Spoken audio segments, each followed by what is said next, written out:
From WNPR, I'm John Dankosky, and this is The Wheelhouse. You're in a small confined space with someone like me, a center-right person, undecided, and you're making the case for why they ought to vote for you. What is that case? Well, it starts with the fact that myself and my running mate, Bill Weld, are two former Republican governors. Every time I think about Trump, I get allergic. Gunfire in Grant Park overnight as Chicago police deal with an incredibly violent August with the highest number of murders in 2 decades. It is in the 8 figures, tens of millions of dollars. That's how much money former anchor Gretchen Carlson is reportedly collecting from Fox News.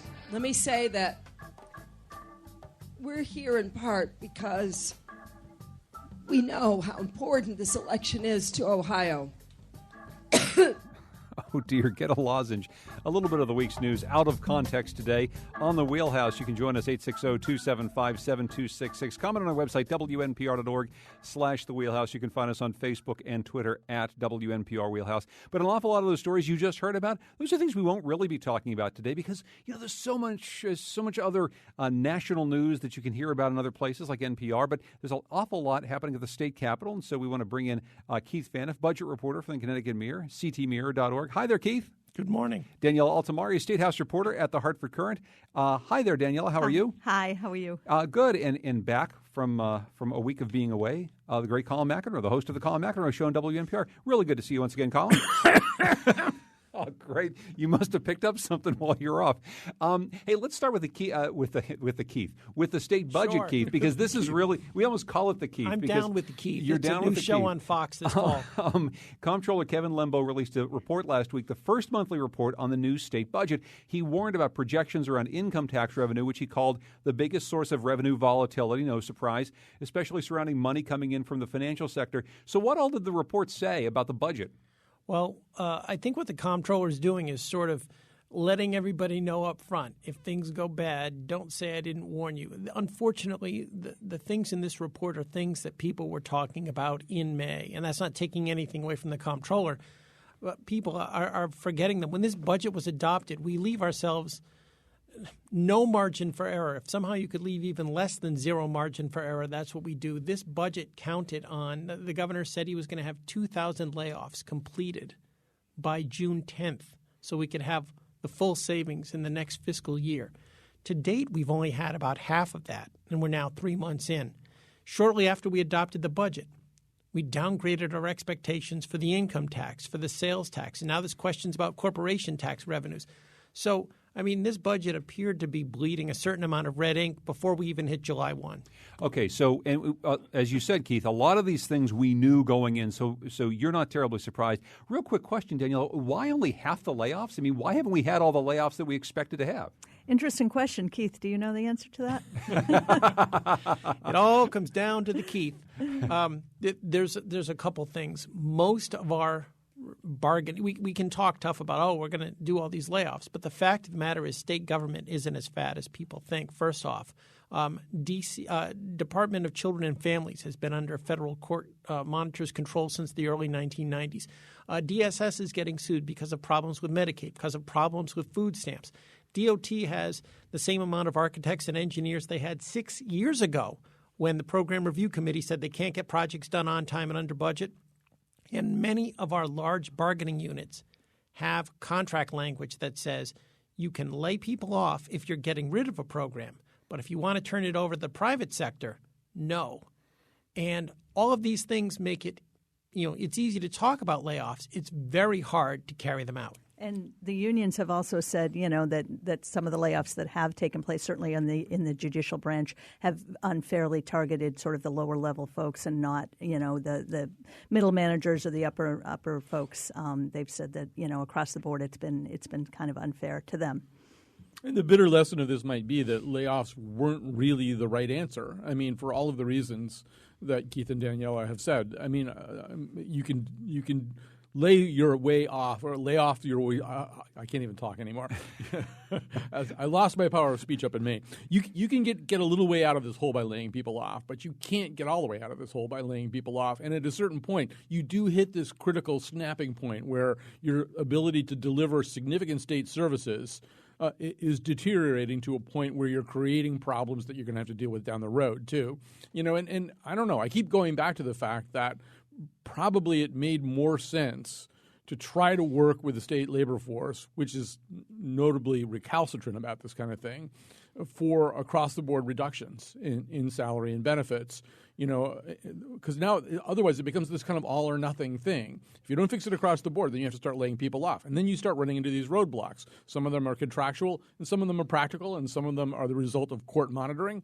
This is probably not the way to fix state government. But I guess I'll just ask, Keith, when you said of all the problems that were foreseen back in May, back when this budget went through, among those concerns was perhaps we can't make the layoffs we say we're going to make? I mean, that there are these roadblocks in place? At the end of the day, if these are layoffs that couldn't have been made anyway, how is it we possibly swallowed the notion that is how we would cut our way to a balanced budget? It's a very good question. Let me respond with another one, and I'll put this all in terms of numbers of layoffs. The governor talked about 2,000 layoffs. The legislature budgeted enough savings for about 3,500 to 4,000 layoffs, and we've only achieved 1,000 layoffs. So if you follow the bouncing ball, he promised two. They planned on the savings from double that amount. Why did they do that? Because it's late May, you're trying to get the budget done, and you can't cut anything else, or you can't get the support to cut anything else. So you build in what some critics would call a phantom cut, and then it makes it worse when the governor can't even hit the number he talked about. And so you have the why I'm hitting things. I'm sorry. You have the. You're getting upset. No one blames you either. It's noisy in the Keith. And now you have the comptroller just going on record as saying, guys, hey, before these things start, cropping up, I know we just started totaling the numbers, so I'm not going to report a deficit now, but I'm calling out some warning signs. Calling out some warning signs. I guess you just have to ask, and I'll start with you, Keith. But at the start of this, though, these numbers that Kevin Lumbo is talking about, he talks about once again not meeting the projections for income tax revenues. And over the course of the last couple of years, I don't know how many times I've said something quite like that. Why is it that we don't know how much we're going to get from the income tax anymore? We stopped being able to do that sometime, and I don't know why it happened. Did we lose a superpower or something? Yeah, no. I mean, of course, it's never perfect because we're talking about a revenue engine that brings in $9.5 to $10 billion a year. So I get that. And the capital gains part of the income tax, John, is very volatile. It is. But it's wishful thinking that takes over when you really can't get people to accept the level of budget cuts, but yet you want to tell the voters we're all about austerity. And they can't just make it work. So they're trying to spread too little butter over too much bread.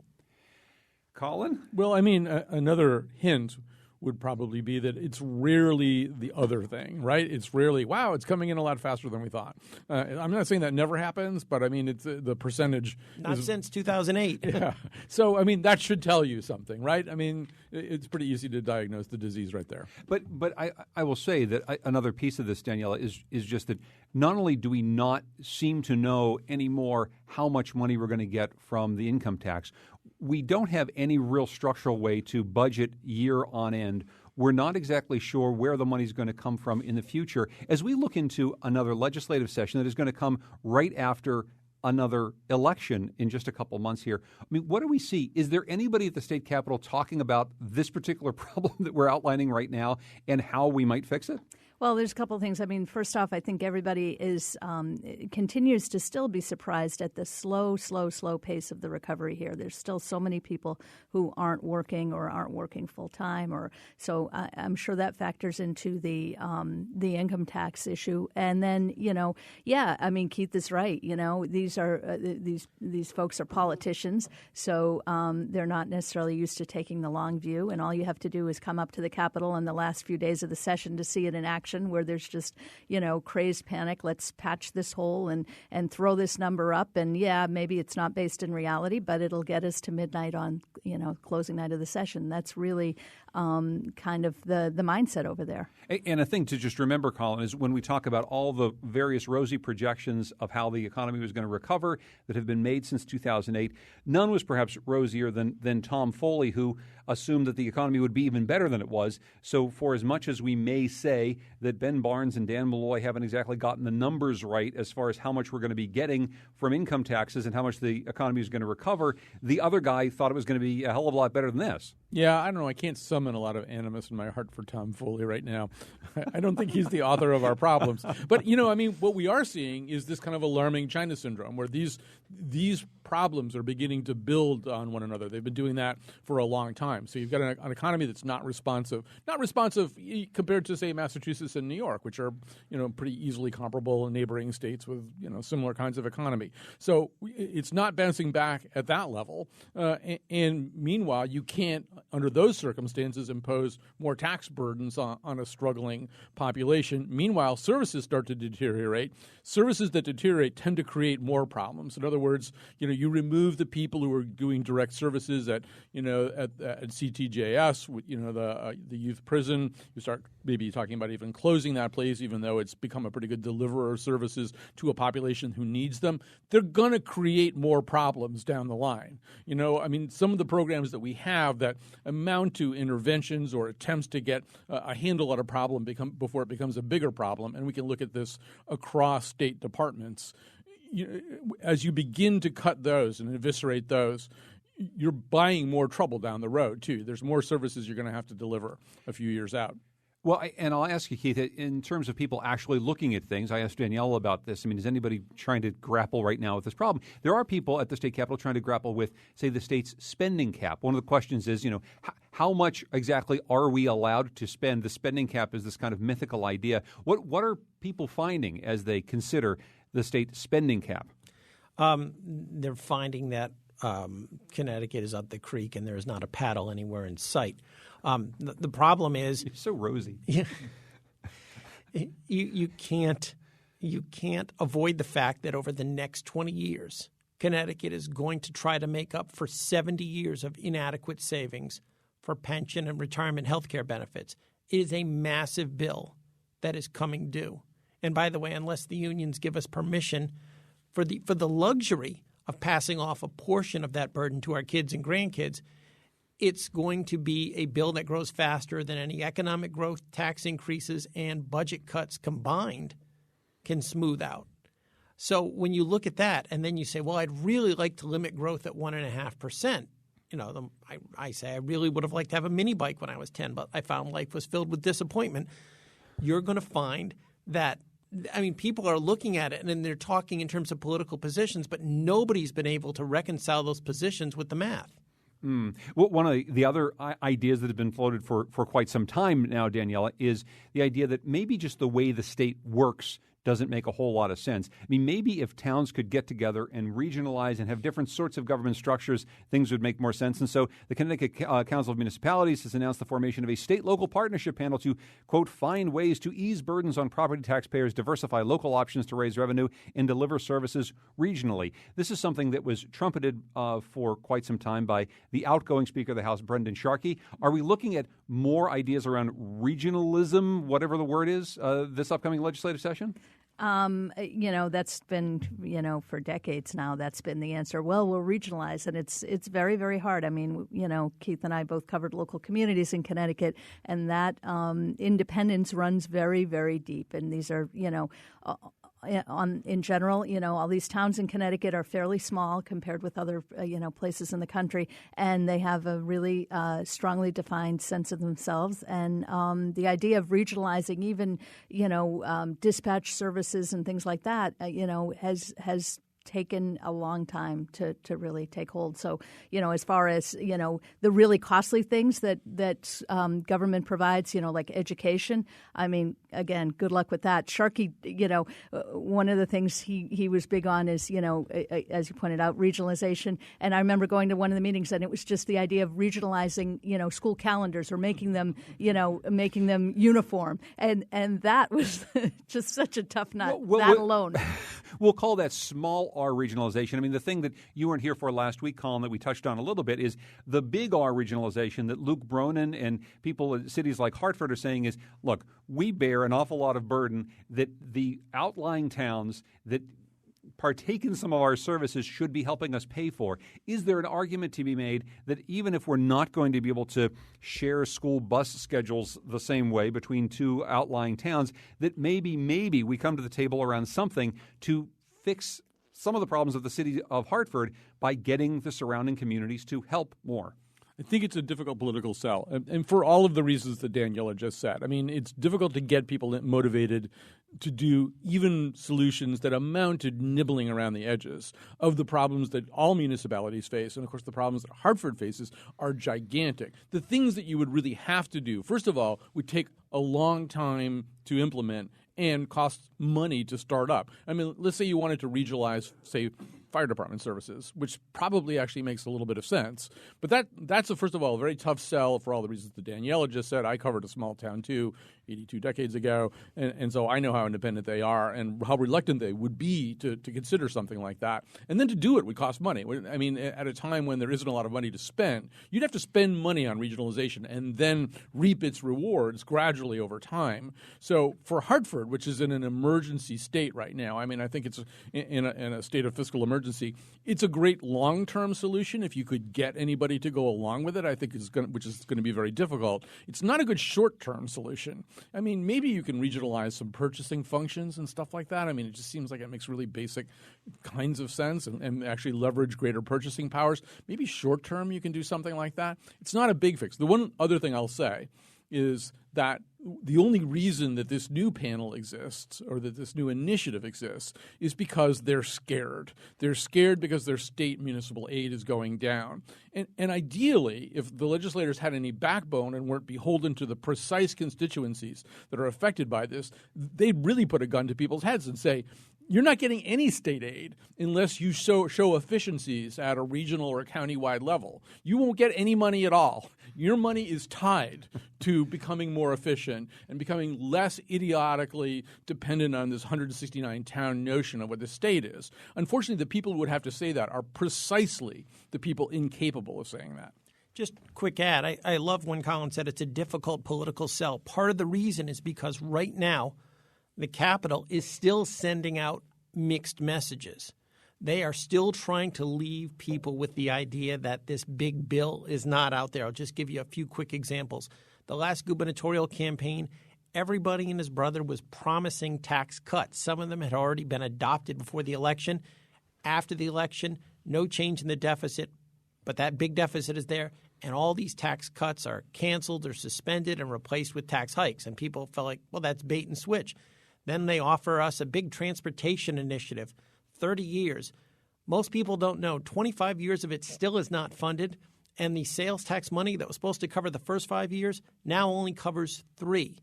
2 years from now, the Special Transportation Fund goes into the red. That is your entire 30-year mega transportation initiative. And the last one, we're going to share sales tax money with the towns. Don't worry, we have enough.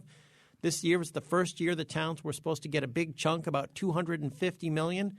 Instead, they got about $180, and 2/3 of that we basically took from other municipal grants and slid over. In other words, we broke into the town's wallets to buy them their birthday present.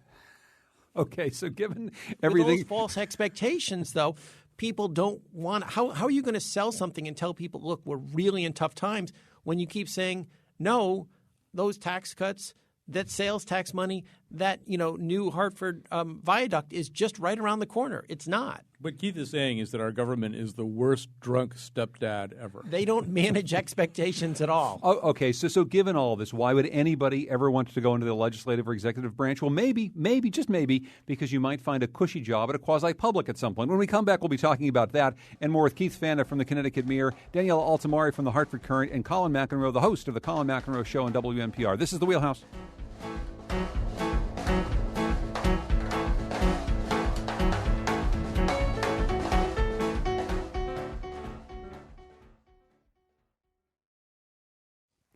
This is The Wheelhouse. I'm John Dankosky. Today, we're talking about the week's news with Danielle Altamari from the Hartford Courant. She's a State House reporter there.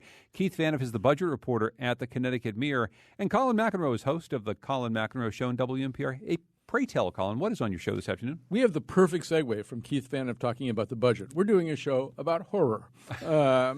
And the existence of the genre. When you think about it, like, why does it even exist? You know, sure. Why are there movies like Saw? Why are there movies like The Babadook? Why do they even exist? And then we're going to peel back a little bit. So, some of the subtext, they're often about anxieties that we have about the state budget, but we just make the Amityville Horror instead.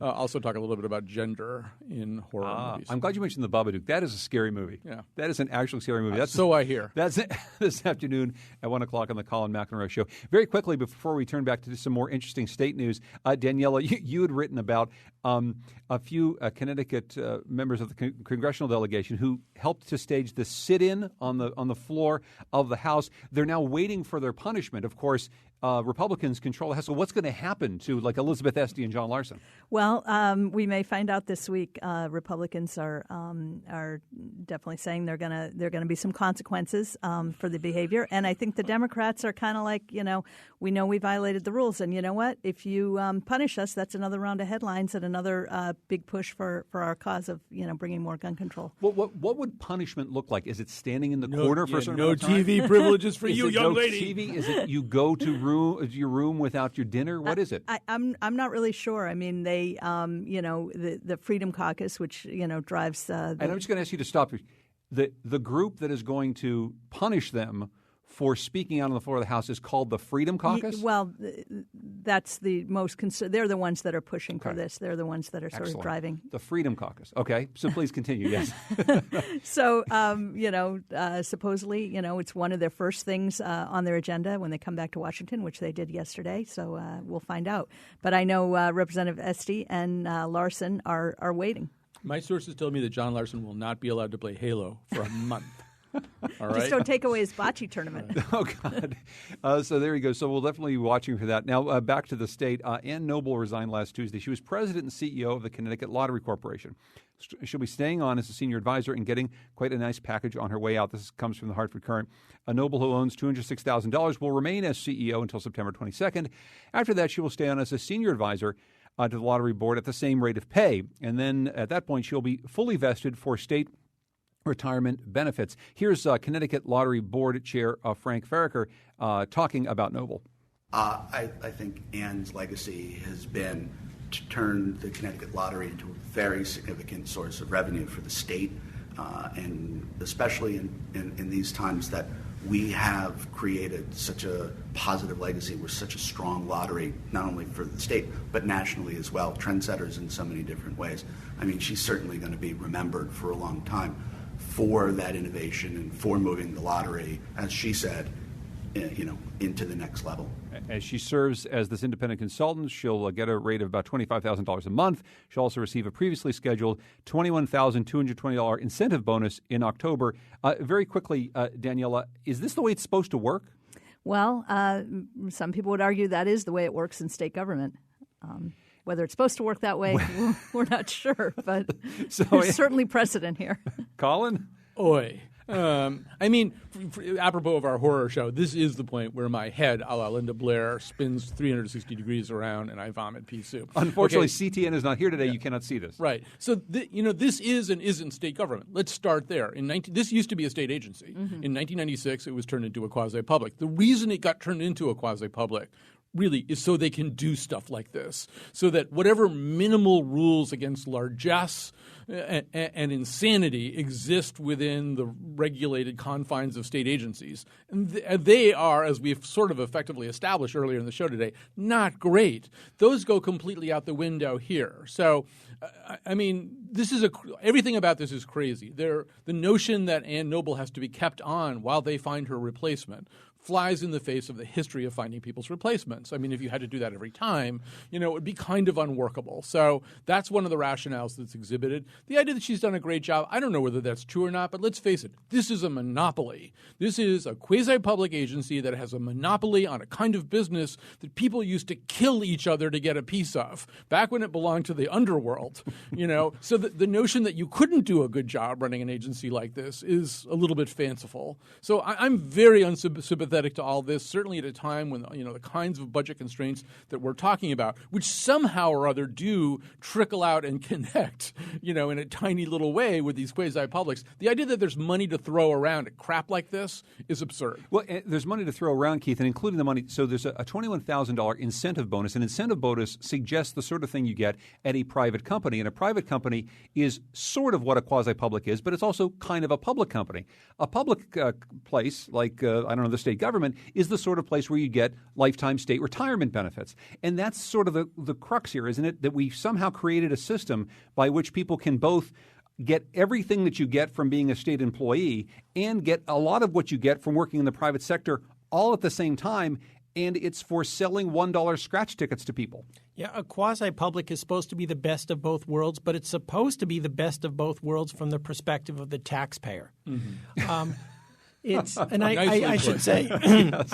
I loved this story. I wanted to ask Daniela after this point if she could talk a little bit about the arrangement for the pension as well. But it's supposed to be a situation where you have agencies that can make more innovative business moves to make more money, but yet you still have a certain degree of oversight from state government. That's supposed to be the advantage of a quasi-public. I just want to ask Danielle, wasn't there some type of special arrangement made so that Ann Noble would qualify for her pension after she basically stops doing her regular job? Yeah, so she will be vested at the 10-year mark. So that's part of what this extension is. There's a very lengthy settlement agreement, or some type of a package that was negotiated in the lottery. To give credit where it's due, they did hand that out to the media who was at the meeting, and everything was done openly. Let's be clear. Also, they're under investigation right now. They're not going out in a blaze of glory on this one. They've got a pretty significant in-house problem here. Yeah, and there's some question as to what role that investigation played. And Farraker, the head of the board, said basically, it was wearing on her. Whether it caused her to leave, we don't know. Keith? Just real quick, that's another example, though, of the mixed message when people are told, okay, we've got to tighten our belts, but then they see, okay, well, we can create this other type of consultant job so that this person will qualify for what will be probably a pretty lucrative state pension based upon her salary. Those are the types of things that lead people to say, well, how much money can we owe if we're doing that? Well, and we're going to turn in a second to another quasi-public called Connecticut Innovations. But I just want to say that you mentioned, Keith, earlier that the notion behind this is that you would be incentivized under quasi-public to make the sort of innovative business moves that you would need to be competitive. But again, I will just say, and I want to make sure, I don't understand the lottery business all that well. I think it works kind of like this. You are part of a multi-state agency or a multi-state group that does things like Powerball, and you sell an awful lot of Powerball tickets. You have scratch tickets in lots and lots of locations where often people who don't have the wherewithal to actually be spending the money on these scratch tickets, spend lots of money on these scratch tickets. That is, I believe, the business model. Is there something I am missing about the business model? Oh, there's Keno. That's right. The Keno that has just started this time. And that was, again, one of the things that the lottery board chairman praised Ann Noble for rolling out Keno with very few issues. And quasi-public is really kind of a myth. It's more a situation where you're square or you're not, you're pregnant or you're not.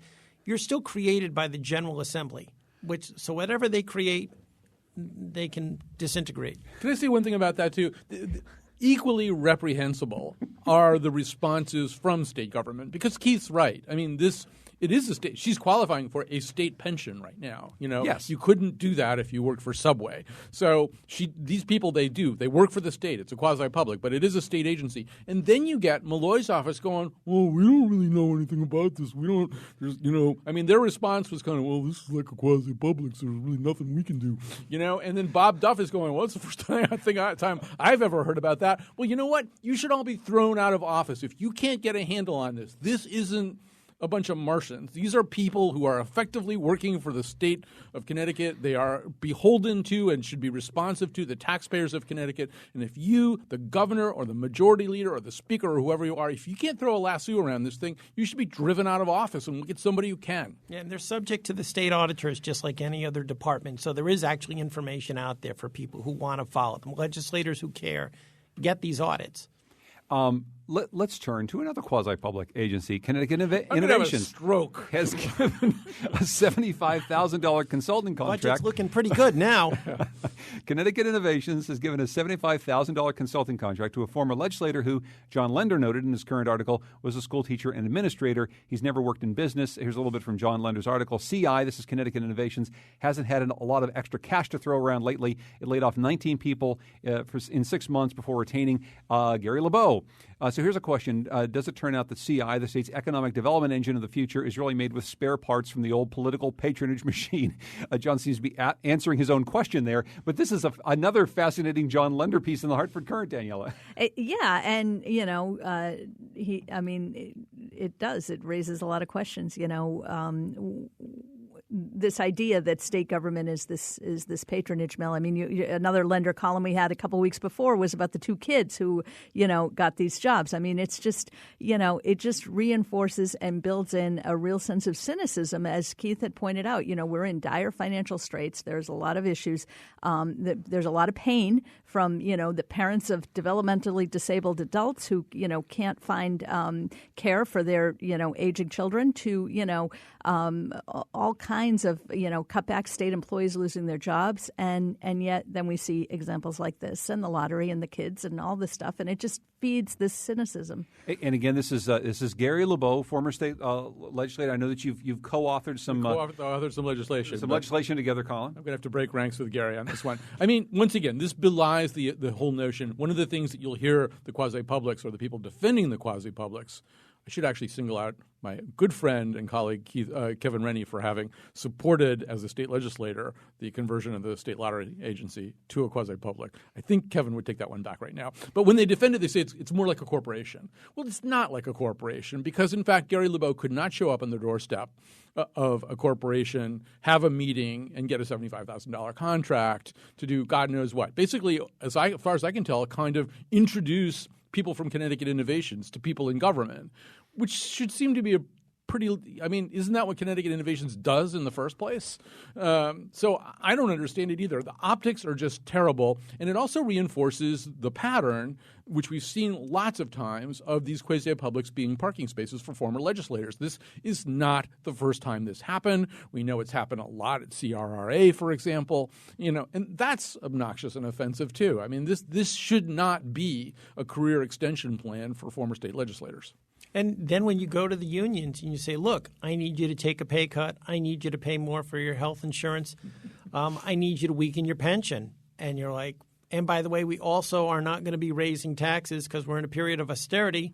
Just don't look at these arrangements with the pensions for politically connected people. And isn't that really it? Isn't it just really hard to go to the bargaining table when you need to go to the bargaining table when that is the reality? Look, Governor Malloy began his second term by doling out double-digit raises, and the defense was, well, my staff didn't get a raise in their first term. And a lot of people went 3-4 years without a raise, and then when you get a 12% increase and you're surprised that you can't get the unions to the table. We're not managing our message very well. There's not consistency. We've got to take a break. Danielle Altamar is going to go cover. What are you covering, Danielle? What do you have to go cover? Well, this morning at 11 o'clock, there's going to be a very important ruling that could change the way education is funded in Connecticut. So we'll find out more when the judge rules from the bench. And Danielle, under what circumstances is this ruling going to be issued? Excuse me. She's got a Hillary Clinton attack. Hillary Clinton.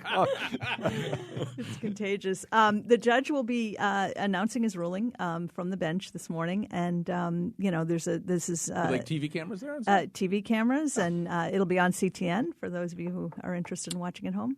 And so this is very exciting. The judge Judaization of the Connecticut judiciary begins today.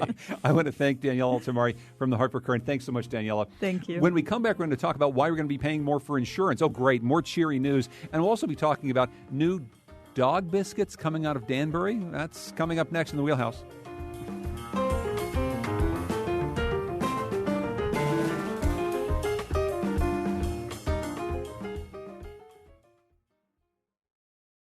This is The Wheelhouse. I'm John Dankosky. Coming up tomorrow afternoon at 2 o'clock on my program Next, we're going to be taking a look at a pretty big drought that's happening across New England, especially in the state of Massachusetts. No, it's not like California or Texas, but it's getting pretty close for an awful lot of farmers. We're going to find out about how farmers and other people are just adjusting during climate change in a time of increased drought in New England. That's coming up tomorrow afternoon at 2 on Next. Today we're taking a look at the week's news with Colin McEnroe from the Colin McEnroe Show on WNPR and Keith Fana from the Connecticut Mirror at ctmirror.org. Most Connecticut health insurance plan rates will have a steep rate hike next year, many increasing by double-digit percentages. The state insurance department approved 13 health policy rate hikes on Friday, averaging nearly 25% for individuals and 13% for small groups. Wow, Colin, this is a pretty big raise, and this comes after we've heard so much other news around health insurers. We've heard news around health insurers leaving the Obamacare marketplace, including Aetna. I mean, are we supposed to swallow 25% increases next year? Well, I mean, first of all, what's tempting to do is to look around for a villain. Like, okay, so whose fault is this? Are the insurance companies really greedy? Is Catherine Wade an ineffective insurance commissioner because she is a creature of the insurance companies? And by the way, Harriet Jones did some really excellent reporting about this today. I would really recommend anybody. We should actually just play the piece again. It was so good, And I think it points to the idea that looking for those kinds of convenient villains is probably not going to work very well. The problem may be more structural at the kind of uber level of Obamacare. I mean, there's some significant ways in which Obamacare kind of doesn't work. It didn't have the two things that would probably have enabled it to work. One of them was a public option, which was just a no-fly because the insurance companies didn't want to have to compete with a public option. Now we find out why. And it didn't really have effective cost controls. So without those two things, you're basically running a poverty program. I mean, basically what's going to happen to Obamacare probably, and this is not an original thought with me, is it's going to kind of devolve into something this looks a lot like Medicare. It's going to exist for poor people and sick people who need insurance. And to that extent, it's done a pretty good job of supplying insurance to people who didn't have it, who needed some kind of crude insurance instrument. That's the thing it's been good at. But the thing it was sold at, ironically, it was sold to a very alarmed and fearful American public as a government takeover of healthcare. It's anything but. I mean, there's only 12 million people in the exchanges right now. So it's not that at all. It was probably never going to be that. And what's tragic is it may just devolve into this program for a very select group of people who can make some kind of use of it. We may actually have squandered our chance to do something much more substantial, something that would have reached a lot more people. Well, the other thing, and this goes back to what Colin said, people knew this was coming. It's now you're seeing the cost shift away from the government and onto consumers. You're seeing costs, medical inflation driving these rate increases, but you're also seeing an end to certain federal payments, risk stabilization payments that were coming that are not coming anymore under the Affordable Care Act. So the insurance companies are raising the rates, and this is something that people anticipated quite a while, but yet Obamacare was kind of sold as, well, don't worry, the government will pick this up, and as long as my taxes aren't going up, I guess the government's finding the resources somewhere else. That's kind of the implied message. No, what's happening now is the insurance companies are passing these costs along in big increases to consumers. The one thing the insurance companies were intellectually honest about from the very beginning of talking about any kind of healthcare reform is we would need everybody. Okay, we'll do this, but we need everybody in the pool. We can't be assigned a whole bunch of people who have high needs and not a countervailing group of people who don't have high needs. Hence the incredible push to get healthy young men, into this pool. But it hasn't really worked. And if they don't have everybody, if they don't have a gigantic pool that includes a lot of people who right now don't have to make a lot of claims, it's not going to work. And in that sense, I mean, it is why, I'll just say this one more time, a public option would have been a really great thing to try. But given what we've learned on this, I mean, politically in Washington right now, it doesn't seem as though the public option is something that's going to be resuscitated anytime soon. But have we really squandered our opportunity to do this? Is this never coming back? Because at the end of the day, I mean, we need to figure out a way over the course of the next decade or so to bring the costs of getting health care down. It's not health insurance. It's actually health care, being healthier in America down. And we don't seem to be doing that anywhere close to as quickly as we should. Well, we recently had a pretty convulsive, that's an unintentional pun, conversation about the EpiPen, right? I mean, that's turned into a symbol of something that costs way too much. And Hillary Clinton, as part of her campaign now, is proposing a solution to that. I mean, that's when to talk about nibbling at the corners. I mean, that's a real thing, and addressing it is a really important thing to do. But, I mean, if you don't do it comprehensively, if you don't look for some mechanism to do really significant cost controls, fixing the EpiPen problem isn't going to solve much of anything except the EpiPen problem. But, of course, and we've read just this week, Keith, yet another one of these lengthy International Business Times pieces by David Sirota, who's been going after the Malloy administration on a number of different fronts and going after the health insurers on a number of different fronts. And there is this sense that maybe we're not able to find the specific villain in why our healthcare system hasn't worked the way it should, but it does seem clear as though the health insurance industry has been very, very tight with many parts of the political industry in a way that makes David Sirota and many other people feel comfortable. I mean, if the insurance companies are going to help call the shots on how we do things, well, maybe we're going to end up with a system something like this. Clearly, it hasn't worked well enough for the insurers, else they wouldn't be fleeing the Obamacare exchange, but it clearly hasn't worked for us. And as you mentioned earlier, that's the whole point. It's supposed to work for us, like the people who need stuff. And I think almost sometimes we spend too much time looking for the villain and not looking for the problem, or sticking with the villain theme, looking for the doomsday bomb. The problem is we have had a situation for far too long where too many people in this country are underinsured or uninsured. You're trying to find some way to get them all covered, get them to a doctor, have whatever issues they have addressed. So instead of having to pay for an expensive heart surgery, you can pay for treatment so they don't have a heart attack or need a bypass in the first place. There's no clean and easy way to pick up that problem that doesn't cost money, and we're paying for a legacy of not valuing health care as a society as we should. There are still too many Americans who have no regular access to health care, who have no relationship with a doctor.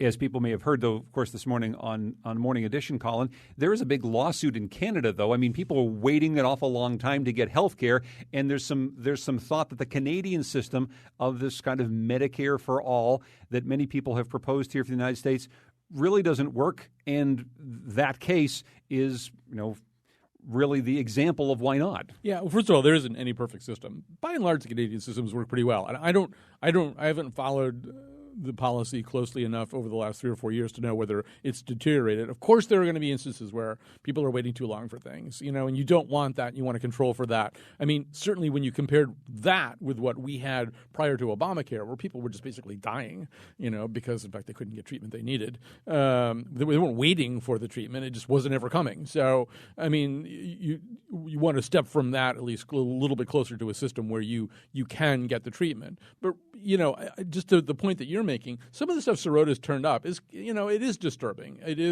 There's this one paper trail that he came up with that has like all the invitations to one of these big DGA events, and it has, did you see this one? It's like, what you get for $100,000, It's this participation in policy discussions. And so first of all, this is like this chance to go away for this weekend and play golf with a bunch of governors who have 38% approval ratings, and then participation in policy discussions. What's that?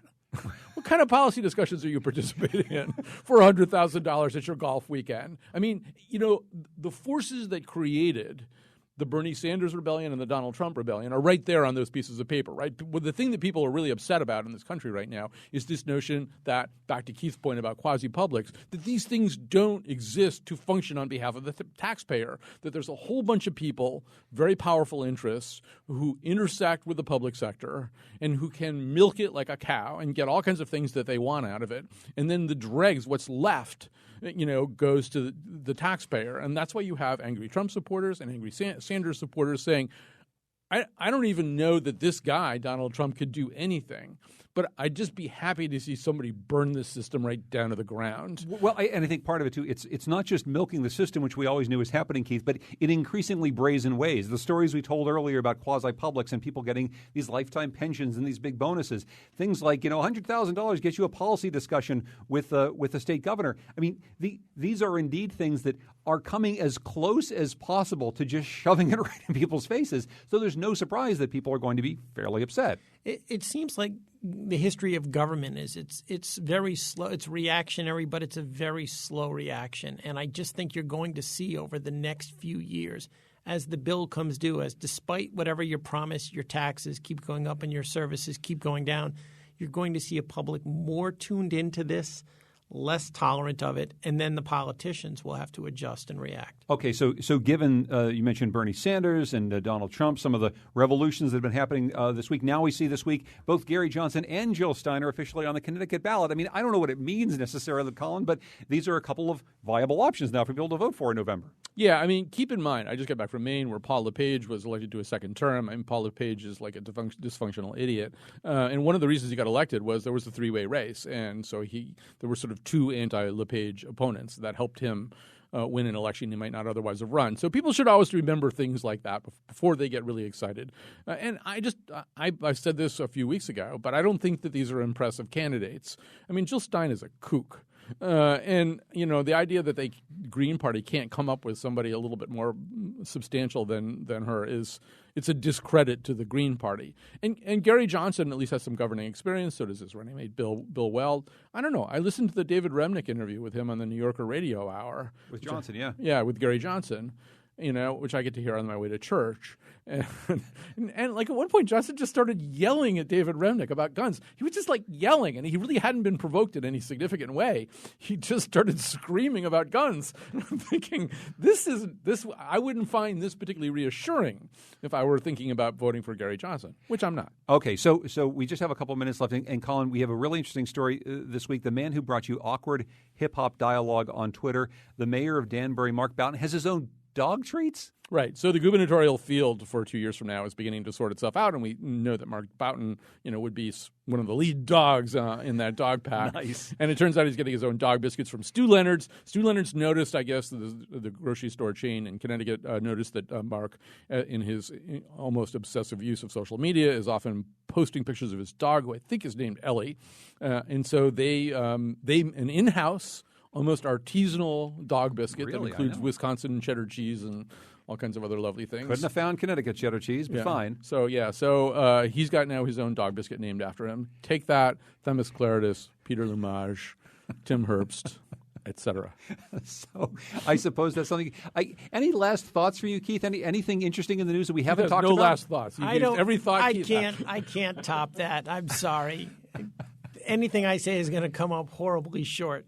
Well, I mean, one thing that we could do, I'll volunteer my email address. If you can think of some products that Stu Leonard's could name after some of the other potential, I guess we should throw Lembo in there on the other side too. Sure. Stuff that you think Stu Leonard's could name after products because it seems unfair, I mean, if he declares for office, I don't know. How are we going to handle the dog treat named after him? Is that some kind of in-kind contribution or something? I think it is. Yeah. Clearly. Yeah. I mean, look, if the Elections Enforcement Commission couldn't control Dan Malloy the last time around, imagine Mark Boughton with his own dog biscuit. I'm going to run with some brand name kitty litter. Yeah.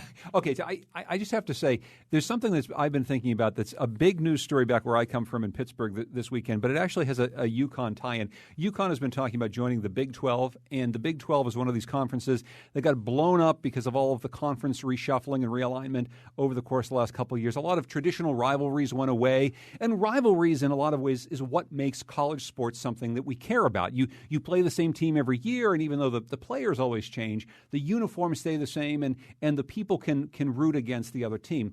For 16 years, we haven't had a Pitt-Penn State game. And it's back this year. The University of Pittsburgh and the Penn State University haven't played because of these conference realignments for quite some time. And this year, this is back. And I'll just say it's really good for college football, and it's really good for my hometown of Pittsburgh. And this is the sort of thing that people who like college sports should be looking to do more of, not less of. UConn, probably in a Big 12 filled with a bunch of Texas teams, doesn't make as much sense as a UConn closer to home. But anyway. Yeah, I've never figured out, who is UConn's natural rival in football? There's I don't know that they necessarily have one. They played Maine and they beat them, but they didn't play all that terribly well in the first game of the year. I'm not sure. Just 30 seconds, Colin. Any last thoughts from you? I'll do one quick recommendation because I was off for a week, so I had a life for a week. So good for you. I'm going to recommend the movie Sing Street, which is it's actually done by the guy who did Once, which I didn't like particularly, but once again, it's about young Irish kids who are misfits in their middle school putting together a rock band. And actually it has really, maybe they're early high school students, but actually has really good songs in it too. So Sing Street, it's on cable, you can get it. Colin McEnroe, Keith Phaneuf, thank you so much for joining us in the Wheelhouse. I'm John Dankosky. We'll see you next week.